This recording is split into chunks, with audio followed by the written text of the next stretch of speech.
Con un tema que deja preocupado porque escuchamos con mucha atención el discurso ayer del presidente de Estados Unidos, Donald Trump, respecto a lo que se suponía podía ser una salida inmediata a la crisis que se vive en Irán.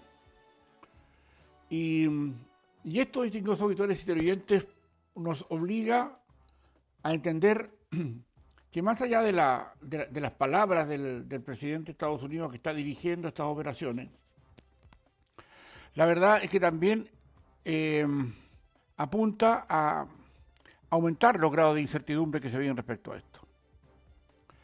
Ayer señalábamos que China entra a la cancha tratando de congelar algunos intereses que, de acuerdo a lo señalado por Trump ayer, pareciera desechar los buenos, entre comillas, los buenos deseos de China. A China le interesa que el estrecho de Hormuz quede habilitado porque también están padeciendo los mismos temas de alza de combustible o falta de combustible en el gran país asiático. Pero también en Estados Unidos.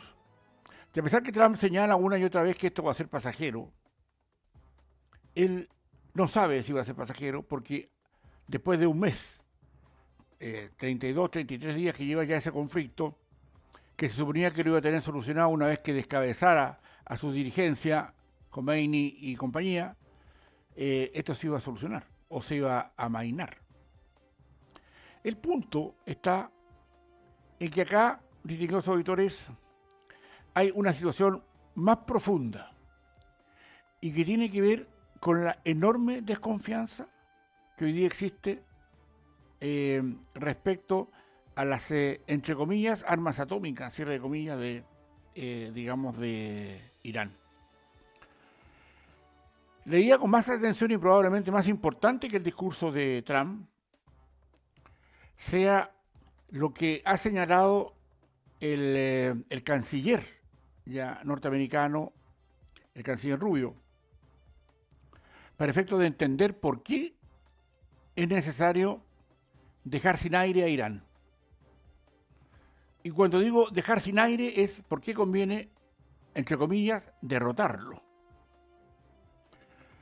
Rubio, en un análisis bastante más académico, más profundo, no tan etéreo como lo señala el propio presidente Trump, señala dos cuestiones que a mi juicio son vitales. Y es que en Occidente, y particularmente en Estados Unidos e Israel, un gobierno que es un gobierno más bien clerical, ¿no? Es un gobierno, el gobierno de Teherán es un gobierno inspirado en cuestiones, digamos, de credo religioso.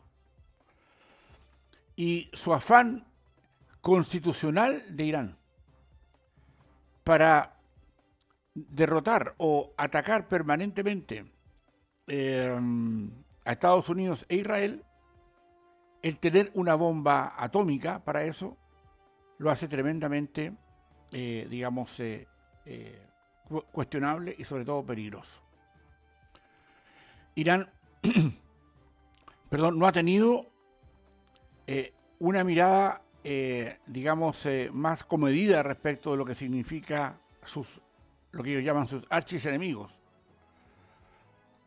porque es una guerra religiosa, no es una guerra solo política o geopolítica, si usted refiere. Tiene que ver con el concepto del cómo se entiende ya Irán con con sus ayatolas, con sus jefes que son jefes espirituales, ya detrás de una situación como la que hoy día se vive, y a pesar del descabezamiento, esto sigue, digamos, funcionando exactamente igual y siguen atacando, en algún caso con cierto éxito, a Israel después que sus cohetes o que sus drones pasan miles de kilómetros, cientos de kilómetros para pasar por encima de un país para atacar a Israel. Esto no da buena espina. Y sobre todo porque Trump, aunque ha prometido que esto va a demoler Irán, como señala, en 2 o 3 semanas, es un tema que hay que asumir, distinguidos auditores, con una realidad brutal. Señalábamos ayer, o hace algunos días atrás, en otras razones de Estado, particularmente este espacio más cortito que aparece en las noticias todos los días, en las noticias de nuestras emisoras, que esto puede empeorar. Y sin duda el discurso de Trump, si bien es cierto un discurso más bien que tiene que ver con la propaganda, ya, con el deseo, tiene que ver con una situación de un discurso de guerra, tratando de incomodar o meterle más, o tratar de meterle miedo, ¿ya?, a Irán. Irán también responde y dice eh, que va a tener acciones más devastadoras contra Estados Unidos e Israel. Un país, Irán, de 90 millones de habitantes, con una economía potente porque está en el petróleo, hace muchos años, que ellos quieren, digamos, tener sus propias miradas de defensa a propósito digamos, de enriquecer el uranio para las bombas atómicas. Y eso es lo que tiene de alguna manera, yo diría, consternados o preocupados en demasía, sobre todo a Estados Unidos e Israel, en la cual el propio Irán y todo su clérigo amenazan con hacer también desaparecer. Es un tema de guerra. Cuando uno ha estudiado las guerras o cuando ha estudiado los conflictos de poderes en el mundo, el único enemigo en la guerra que sirve es el enemigo derrotado. Y eso hay que entenderlo como una situación brutal en todas las guerras del mundo. No se llega por una buena onda, porque el que gana ya tiene que asegurarse que no va a tener, ojalá nunca más, la amenaza del derrotado. Y eso es así, desde que el mundo es mundo. Y hay que entender dos conceptos que son importantes. El concepto del enemigo, ese que quiere la destrucción del otro. Y el otro es el adversario, ese que sabe que están dentro de unas mismas lógicas, pero que se disputan el poder por la vía política, no por la vía de la guerra, como ha ocurrido en este caso con Estados Unidos e Israel contra Irán. El discurso obviamente no es alentador, el discurso de Trump, y le eleva fuertemente la incertidumbre. Entonces Trump amenaza a Irán con que volverán a la edad de piedra. Ya lo tiene destruido toda su marina, sus aviones fueron aniquilados en un 90%, y también hay toda una situación que esto ha generado en todo el mundo, particularmente en el mundo del occidente, donde se tiene una devastadora fuerza política militar, que es la OTAN. Y en estos distintos auditores hay que entender que los que observan este conflicto, particularmente Rusia, China, Corea del Norte y también Irán, lo ven como una posibilidad de poder entender los tipos de acción militar, el cómo producen, porque cada cohete, cada misil, cada cosa que se ha hecho tiene sus propias lógicas que ya son asumidas por la inteligencia china y rusa. Saben perfectamente lo que lleva Estados Unidos e Israel gastado en esto. Y por eso que es importante también escudriñar un poco la actitud de Europa frente a esto. Y sobre todo la actitud de la OTAN, ¿ya?, que hoy día incluso Estados Unidos amenaza con salirse de la OTAN. Y esto es un tema que hay que ver bien porque el debilitamiento político, estratégico y militar de la OTAN es vital por cuanto Rusia ya clavó una estaca con Ucrania. Y saben perfectamente que después de Ucrania podrían venir varios intentos de Vladimir Putin por retomar lo que fue antes la gran Unión de Repúblicas Socialistas Soviéticas, que terminado ese devastador programa que los animaba por la perspectiva de la política, eran marxistas, son marxistas, quieren volver a hacer esa Rusia grande, esa Unión Soviética grande, que perdió su posición cediéndose a la China. Y eso es distinto porque China tiene otro concepto. China no participó en la Primera Guerra Mundial, tampoco en la Segunda. Cuando tuvo algún tipo de acción bélica contra, por ejemplo, Japón, siempre perdió. Japón nunca perdió una guerra con China o una batalla. Y eso genera en el mundo del hoy, para nosotros es tarde, para nosotros tal vez es lejos 100 años. Ya 80 años de que terminó la Segunda Guerra Mundial. Pero para la historia de los países, eso es poco. Para nosotros podrá ser interesante acá como latinoamericanos, que tenemos recién una independencia con un poco más de 200 años, y 80 años resulta algo, pero muy cerca. Para particularmente China, esto no es una gran cantidad de tiempo. Y China hoy día, lo que era terminar la Segunda Guerra Mundial, lo que es ahora, o cuando era el vagón de cola de Estados Unidos y la Unión de Repúblicas Socialistas Soviéticas, hoy día no es así. Y eso de alguna manera también entra al juego de este ajedrez político mundial, donde ya China no juega en el peón, está jugando con los alfiles, con los caballos, con las torres. Y eso obviamente le da otro tamaño, le da otra envergadura y le da otra mirada que hoy día gana, porque lo que está haciendo es recoger todos los aspectos de lo que hoy día Irán explota para saber cuáles son las variables, cuáles son las acciones, actitudes y fallos que tiene esta guerra de Estados Unidos y Irán, o sea, de Estados Unidos e Israel contra Irán. Un tema que obviamente, distinguidos auditores y televidentes, pasa por entender que este discurso de Trump de ayer nos deja más en ascuas, porque lo que definitivamente ha pasado en las bolsas asiáticas y también en la chilena y la norteamericana es que esto, las bolsas de valores de los países, distinguidos auditores, miden la realidad del pulso político de los países.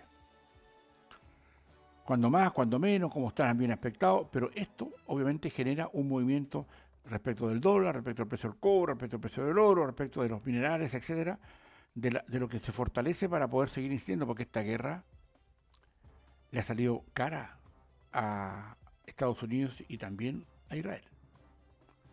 Pero es una guerra que pensaban que iba a ser corta, rápida, fulminante. Y en este mes que llevan de guerra no ha sido así. Lo mismo pensaba Vladimir Putin respecto de Ucrania, que esto iba a ser corto, que iba a ser rápido. Ucrania es un país vasto en extensión, pero muy chiquitito en términos comparados con Rusia. O sea, Rusia tiene, digamos, 9 veces más poder devastador que Ucrania y todavía no lo puede derrotar. Y llevan 4 años de guerra.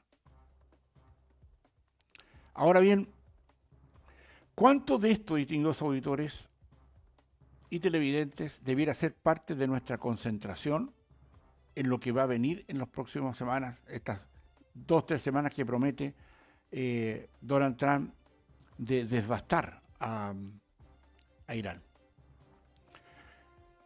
Y esto tiene que ver con una situación también que hay que analizar, porque ya China está en la cancha. Y China tiene un chivo expiatorio, Irán. con el cual ya tiene contactos y relaciones políticos y relaciones militares. Lo obtenido para el Pentágono después de haberse llevado a Nicolás Maduro a cumplir una condena por la cual había sido citado o ordenado a apresar por un tribunal norteamericano a propósito del narcotráfico,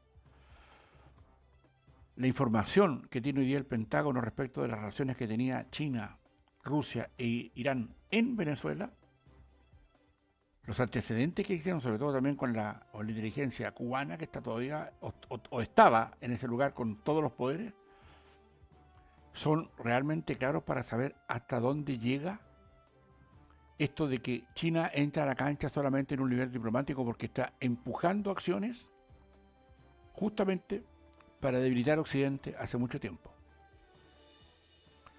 Y esto, los estrategas, los analistas, los que saben lo que significa esto no es una cosa baladí, no es una cosa menor, porque la información llevada hacia el Pentágono desde Venezuela de alguna manera compromete toda la acción diplomática de China, de Rusia y de Irán. Por eso cuando señalábamos ayer de lo que pasó antes de ayer en este encuentro del jefe de Comando Sur de todas las tropas norteamericanas, que tiene a cargo todo lo que es, para decirle una cosa, América Latina, sabe justamente lo que está pasando allá en Irán. Y sabe precisamente que la destrucción de Irán tiene que verse, de acuerdo a la perspectiva norteamericana, como una eliminación de un enemigo. Porque Irán, a su vez, no ve en Estados Unidos un adversario, ve un enemigo al que hay que destruir.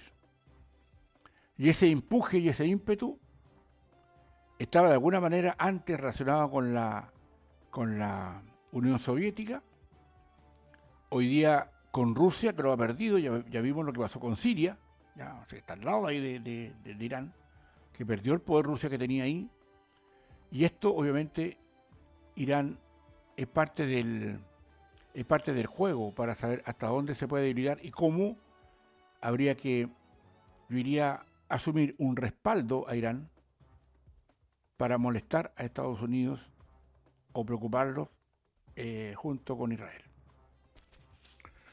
Un tema que obviamente da para varias horas de conversación y análisis, ¿no? Pero en estricto rigor, aquí, distinguidos auditores, hay un discurso del presidente de Estados Unidos que da muestra o da señales, independiente que esté de acuerdo o no con lo que viene. Y sobre todo, acá, distinguidos auditores y televidentes, lo que vamos a hacer cuando dice Trump que lo van a atacar a Irán con mucha fuerza en las próximas 2 o 3 semanas, dicen, los vamos a devolver a la edad de piedra. ¿Ya? Y eso claramente afina un proceso, ¿ya?, del cual nosotros tenemos que estar muy enterados, muy abiertos y muy despiertos, porque no sirve ser ni analista ni comentarista respecto a los temas, porque acá internamente en Chile deben tomarse medidas para saber si los escenarios se recrudecen, qué vamos a hacer. Más todavía si tenemos acá en Chile un problema serio que se discute recién iniciado el gobierno de José Antonio Kast respecto de los recursos que efectivamente tenemos en caja. Un tema que va a estar en discusión, que aparece propio de nuestra menudencia, de nuestra flora y fauna local. Pero mirar un conflicto que pueda agudizarse, que nos va a afectar o que nos está afectando, sin tener las espaldas necesarias para poder de alguna manera mitigar eso, es extremadamente doloroso por muchas mentiras que se quieran contar, porque yo no puedo decir que tengo recursos en mi cuenta corriente o ninguno de ustedes, cuando en esa cuenta corriente está el préstamo que pidió a un banco. Eso es lo que pasa acá en Chile. Las platas que aparecen son platas que se pidieron prestadas. Así, en global lo estoy hablando. Podríamos afinar un poco más, pero en lo global. Usted no puede decir que tiene recursos cuando los recursos que tiene fueron los que pidió prestados. Y eso está generando un problema de cómo vamos a responder aquí en Chile si esto recrudece. Porque el punto está en que aquí la toma del estrecho de Hormuz por parte de la fuerza norteamericana no es fácil. Y si bien es cierto, recién la fuerza norteamericana tienen 13 soldados muertos en combate, solo 13 las fuerzas que han muerto en Irán producto de esto son cientos y pasan los miles también. ¿Cuánto de esto finalmente va a entrar a ser parte de lo que se está observando por si el asunto recrudece? Aguantar, ¿y cuánto van a ser las consecuencias de esto? Porque no sé si tomarse el estrecho de Hormuz podría ser eventualmente la solución. ¿Y qué es lo que espera China este conflicto? China solamente observa. No gasta un peso, salvo saliva en sus declaraciones. Y ve también, tampoco puede apoyar a Irán, así como tampoco apoyó a Venezuela y como tampoco apoya a Cuba. Solo observa y mira. Y seguramente ellos saben del poder de la fuerza norteamericana hasta ahora, pero también saben del desgaste que está sufriendo. Muchas veces la historia ha enseñado que se espera que el liderazgo mayor caiga para atacar en ese minuto. No sabemos.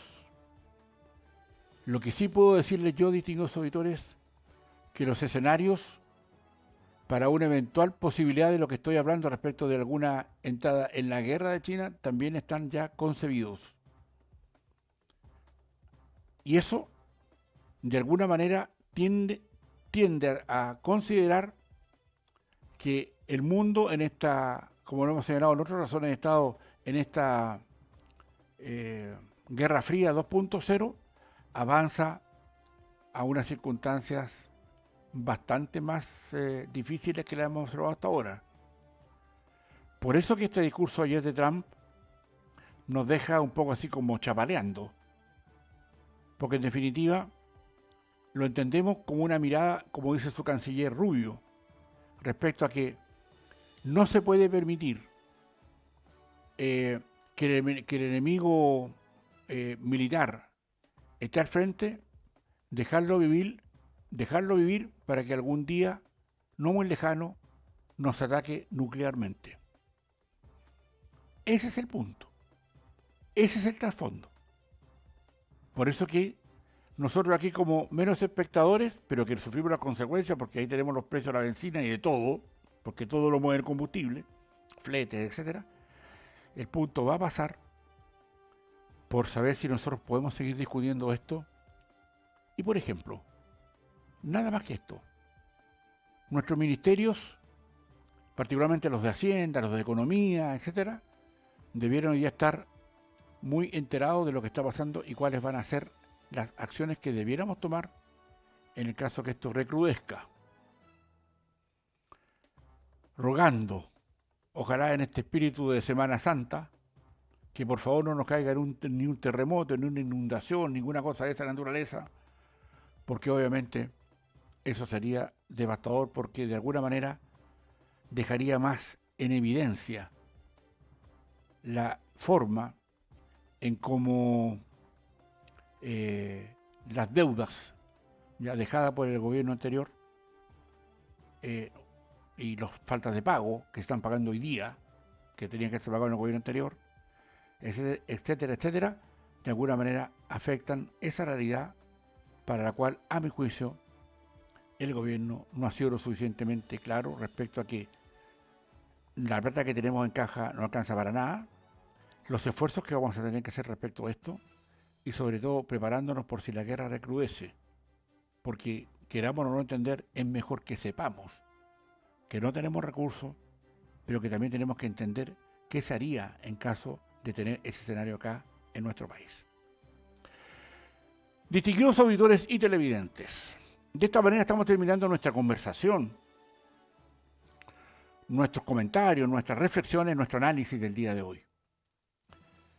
A todos los que son cristianos, yo también lo soy, deseamos que sea un fin de semana distinto de reflexiones internas respecto de lo que significa esta fiesta o esta situación o esta conmemoración para los que somos cristianos de lo que significa la Semana Santa. Para todos aquellos, un gran abrazo y un fin de semana muy reflexivo respecto a lo que significa esta Semana Santa. Para los que no son cristianos, también un tema de reflexión y un tema de acercamiento a las realidades, porque un fin de semana más largo, mañana es feriado, viernes, nos da también la posibilidad de acercarnos y compartir con quienes muchas veces no vemos, no llamamos ni asistimos. Nos encontramos en consecuencia el próximo lunes 6 de abril con otras razones de Estado. Que tengan todos un reflexivo fin de semana y muchísimas gracias por la inmensa sintonía que nos regalan. Douglas, adelante. Muchísimas gracias. Esas eran las palabras del doctor en comunicación y cientista político, don Percival Madero. 10 años analizando la contingencia con la mirada crítica y reflexiva. Razones de Estado está cumpliendo una década acompañando el debate sobre la actualidad y el acontecer político de Chile y el mundo.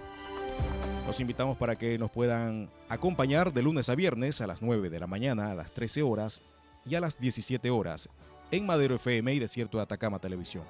Que tengan una excelente mañana. Continúen en nuestra programación. A las 10 ya llega Madero en Casa, su matinal. Buenos días.